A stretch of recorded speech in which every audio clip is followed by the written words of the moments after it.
ప్రజా సంఘాల నాయకులు అక్కడ పాల్గొన్నారు, అది సాధించబడింది. ఈ విషయం నేను అన్నట్టు తెలియజేస్తున్నా. నేరేళ్ల ఘటనకు సంబంధించి పార్టీలో ఉన్నప్పటి నుంచి ప్రశ్నించింది.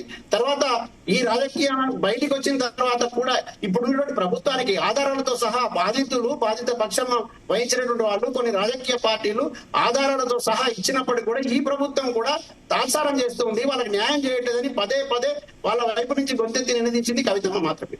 నిన్న కాక మొన్న కూడా వాళ్ళ కుటుంబం దగ్గరికి వెళ్లి మాట్లాడి అక్కడి నుంచి ఒక గొప్ప సందేశం ఇచ్చినారు. మనం రాజకీయాల్లో ఉన్నప్పుడు మనం కూడా ఏమంటే మంచి జరిగినప్పుడు మెచ్చుకునేటువంటి ప్రయత్నం చేయాలా, స్వాగతించాలా. ఇక్కడ రాజకీయాల కంటే కూడా దళితులు, బలహీన వర్గాల గొంతు లేని వారు ఎవరైతే ఉన్నారో వాళ్ళ పక్షాన ఏ రాజకీయ పక్షం వచ్చి కొంచెం మాట్లాడి ధైర్యం ఇచ్చినా దాన్ని మనం తప్పకుండా స్వాగతించాలి. రెండో అంశం, మిత్రుడు కైలాష్ నేతను మాట్లాడుతున్న సందర్భం లోపల బీఆర్ఎస్ పార్టీలో ఉన్నప్పుడు ఎందుకు ప్రశ్నించలేదనే ఒకటి. రెండోది, ఆ బీఆర్ఎస్ పార్టీలకు సంబంధించిన పాపాల చిట్టా అంతా చదివినాడు. ఆ పాపాల చిట్ట ఫలితంగానే ఆ బీఆర్ఎస్ పార్టీ వాళ్ళ ఇంట్లో కూర్చున్నది. కవితమ్మ అనేక మార్లు పార్టీలో ఉండి కూడా అంతర్గతంగా మాట్లాడినారు, కొన్ని సందర్భాలు బహిరంగంగా మాట్లాడినారు. అమరవీరుల కుటుంబాలకు సంబంధించి పెన్షన్ చేయాలని, 1200 మందిని గుర్తించాలని, 1200 మందిని గుర్తించలేని పక్షంలో తనకు సాధ్యమైనంత వరకు జాగృతి ద్వారా చేసే ప్రయత్నం చేసినారు. అది తీసుకున్న లబ్ధిదారులకు తెలుసు, తర్వాత పార్టీలో కొంత యాక్టివ్ గా ఉన్న వాళ్ళకి తెలుసు. తర్వాత పసుపు రైతులకు సంబంధించిన అంశం వచ్చి ఆత్మహత్యలు జరుగుతున్నప్పుడు బీఆర్ఎస్ పార్టీ కానీ ఆ ప్రభుత్వం కూడా స్పందించకపోతే తానే స్వయంగా జాగృతి సంస్థ నుంచి కొంతకాలం పాటు రైతులకు పెన్షన్ ఇచ్చినటువంటి పరిస్థితి కూడా కవితమ్మకున్నది. నేను ఇంకొక పాయింట్ ఏం చెప్తానంటే, దయచేసి కైలాష్ నేత అన్నా, అట్లాగే మసూద్ అన్నా, తర్వాత ఇక్కడ ఈ ఛానల్ చూస్తున్నటువంటి మిగతా రాజకీయ పార్టీలకు సంబంధించిన సందేహాలు ఉండవచ్చు. అప్పుడు ఎందుకు మాట్లాడలేదు, ఇప్పుడు మాట్లాడుతున్నారని. కానీ ఇవ్వాలన్నటువంటి రాజకీయ పరిణామాలు మొత్తం చూసినప్పుడు ఈ సందర్భంలో కూడా మాట్లాడకపోతే సరైనది కాదు. ఒకటి, భౌగోళిక తెలంగాణ అనుకున్నాం, వచ్చింది. జయశంకర్ గారు చెప్పినటువంటి మాట, రాష్ట్రం వచ్చిన దాకా రాష్ట్రం కోసం కొట్లాడదాం, రాష్ట్రం వచ్చినాక తప్పకుండా సామాజిక ఉద్యమాలు జరగాలని జయశంకర్ గారు బలంగా చెప్పినారు. ఇవాళ సందర్భం వచ్చింది. కాంగ్రెస్ పార్టీ మీద కూడా విశ్వాసం ఉంది. ఇందిరమ్మ దగ్గర నుంచి, నెహ్రూ దగ్గర నుంచి ఇవాళ దాకా కూడా బడుగులు బలహీన వర్గాలకు మేము ఉపయోగం చేస్తామనేటటువంటి వాగ్దానాలు చాలా సందర్భాల్లో చేసినారు. నేను ఇవాళ వేరే ఉదాహరణ చెప్పను.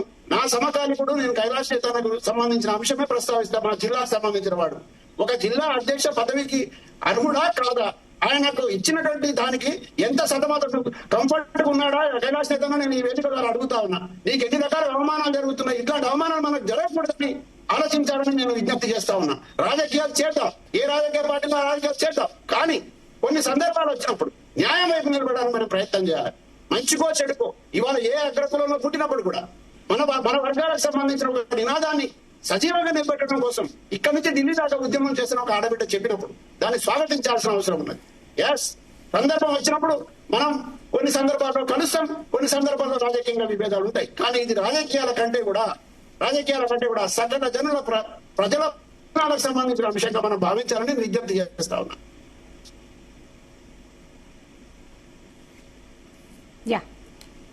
కైలాష్ గారు, మేడం, సోదరులు వివరించినటువంటి అంశాల గురించి సరే, వారు నేను కంఫర్ట్ ఉన్నా లేదు, ఇవన్నీ సమాజంలో మా వర్గాలకు జరిగేదే. ఇలా ఏం కొత్త కాదు, రేపు పాత కాదు. మేమేం దాని గురించి బాధపడేటువంటి తత్వం కాదు. మేము ఎందుకంటే మా రక్తంలో, మా డిఎన్ఏలో ఉంది, పోరాటం ఉంది. మేము పోరాటం అంతిమంగా ఫలితం ఇస్తుంది. అది తెలంగాణ రాష్ట్రం కూడా మొదలప్పుడు ఎంత ఇబ్బంది అయిందో, రాష్ట్రం సాధించే వరకు ఏ రకంగా అయిందో వస్తుంది ఒకనాడికి. కానీ నేనేమంటున్నంటే, ఇవాళ సామాజిక న్యాయం అనేది సమాజంలో వట్టిగా రాదు. అనేక మంది అనేక సందర్భాలలో మాట్లాడి అది భావజాల వ్యాప్తి అయినప్పుడు డెఫినెట్గా వస్తుంది. కానీ ఇప్పుడు ఈ సమాజం లోపల ఏమైపోయింది, ఖరీదైనటువంటి రాజకీయాల్లో ఖరీదైనటువంటి మనుషుల మధ్య ఓటుని నోటు రూపంలో మార్చేటువంటి పరిస్థితి. ఇక ఇది ఈ పార్టీ ఆ పార్టీ నేను చెప్పదలుచుకోలేదు, అంత అది కలుషితం అయిపోయింది. అటువంటి సందర్భాల్లో అంతకు మించి మనం ఏం ఆశించలేము. ఉన్న దాంట్లో మనం దాన్ని ముందుకు పోవడమే తప్పనిసరైన పరిస్థితి. అది నేనైనా, మా ఇస్మాల్ గారైనా, ఇంకోరైనా.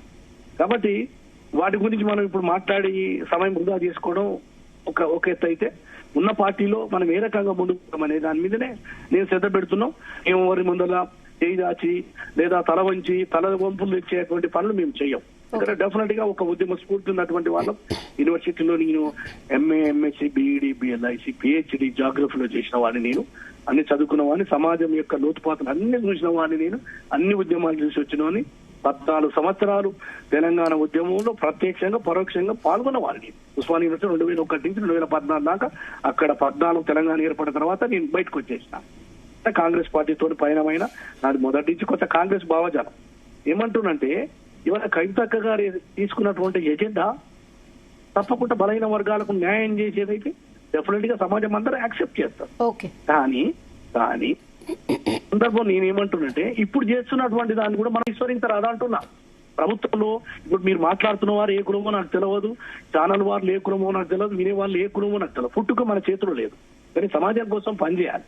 విధి వంచితులు, ఇబ్బందులు పడ్డవారు, సమాజంలో ఉండబడేటువంటి పేదలు, ఆకలితో, దారిద్ర్యంతో, ఆ తర్వాత రకరకాల ఇబ్బందులు ఉన్న వాళ్ళ కోసం పనిచేసేవాడే లీడర్. కులం పేరుతోటి, మతం పేరుతోటి చేసే వాళ్ళు ఎవరు కూడా అది కాదు. కానీ ఎక్కువగా పీడించబడ్డటువంటి వర్గాలు ఈ సమాజంలో ఉన్నారు. బీసీ, ఎస్సీ, మైనార్టీ వర్గాలలో. సరే కొంత మిగతా వర్గాల్లో కంఫర్ట్ గా భూములు ఉండడం, ఆస్తులు ఉండడం, వాళ్ళకి రాజ్యాధికారం ఉండడం లేనటువంటి వాళ్ళ గురించి మనం తప్పకుండా కొట్లాడాలి. కొట్లాడిన వాళ్ళు అగ్రకులం కాకూడదా, తప్పేం లేదు. అది మనం ఎప్పుడు కూడా తప్పు పట్టకూడదు. ఎందుకంటే నేను వ్యతిరేకిని, నేను బలహీన వర్గాలైనా అయితే నేను బలహీన వర్గాలు కాబట్టి బలహీన వర్గాల కోసం పనిచేస్తాను అనుకోకూడదు. నా కాడికి వాడు లేనివాడు ఆర్థికంగా ఆకలితో ఇబ్బంది అయినప్పుడు, కష్టం వచ్చినప్పుడు అగ్రకులమైనా నేను సేవ చేయాలి. అది కదా రాజకీయం అంటే. కానీ నేను పలాని కులానికే పనిచేస్తా, పలాని జిల్లాల వానికే చేస్తా, పలానికి మతం పనిచేస్తా అనే కుచితమైన భావజాలం ఉండేటువంటి వాళ్ళని మనం రాజకీయ నాయకులు అనబడదు. అది ఒక సంస్థగానే చూడాలి. మనం చూస్తలేము సమాజంలో కుల సంఘాలు పెడుతున్నాయి. కార్తీక మాసం అని పేరు చెప్తారు, సమాజాన్ని మొత్తం ఉద్ధరిస్తామని చెప్తారు.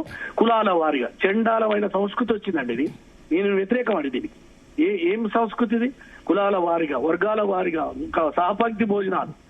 అమెరికా పోయి ఇప్పుడు చదువు రాకముందుకు కాకరకాయ, చదువు వచ్చినాక కీకరకాయ. ఏంది అమెరికా పోయి కుల సంఘాలు పెడుతురండి. ఆట, నాట, తోట, లొటపీసు, ఇవన్నీ ఏం సంఘాలు? ఈ సంఘాలు ఏమైనా బుద్ధి ఉందా అండి? మానవుడు, మనిషి, సమాజము, విలువలు, పేదరికం, ఉద్యోగాలు వీటి గురించి మాట్లాడాలి. ఆరోగ్యం గురించి మాట్లాడాలా? ఆ పేద వాళ్ళకు చదువు రాకపోతే వాళ్ళకు ఆ ఊళ్ళో ఏదైనా కట్టియాలి. కుల సంఘాలు పెట్టి డ్యాన్సులు వేయడం, కుల సంఘాలు పెట్టి మీటింగ్లు పెట్టి ఇక్కడ వాళ్ళ కులం వాళ్ళని పిలుస్తున్నారు.